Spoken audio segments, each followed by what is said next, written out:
আওয়ামী অপশাসনের বিগত ১৬ বছরে দেশ থেকে লাখ লাখ কোটি টাকা পাচার হয়েছে বিদেশে। আর এসব অর্থ পাচারের মূল হোতা ছিল আওয়ামী লীগ নেতা ও তাদের দোসররা। দেশের অর্থ বিদেশে পাচারের মাধ্যমে দেশের অর্থনীতিকে ধ্বংস করেছে আওয়ামী ফ্যাসিস্টরা।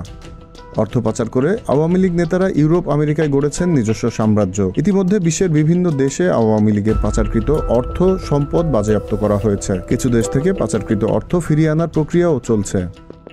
কিন্তু দিবালোকের মতো সত্য এ ঘটনাকে নিয়ে মিথ্যাচার করছে আওয়ামী দোসর নির্লজ্জ ভারতীয় মিডিয়াগুলো। আওয়ামী লীগের পাচারের অর্থে পরিচালিত এসব ভুইফোর ভারতীয় মিডিয়া এখন বলছে আওয়ামী লীগের বিরুদ্ধে টাকা পাচারের অভিযোগ পরিকল্পিত ও ঘৃণ্য রাজনৈতিক খেলা।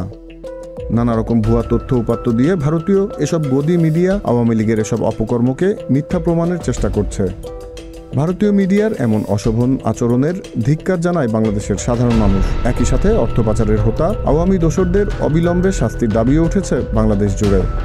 Z news, Dhaka.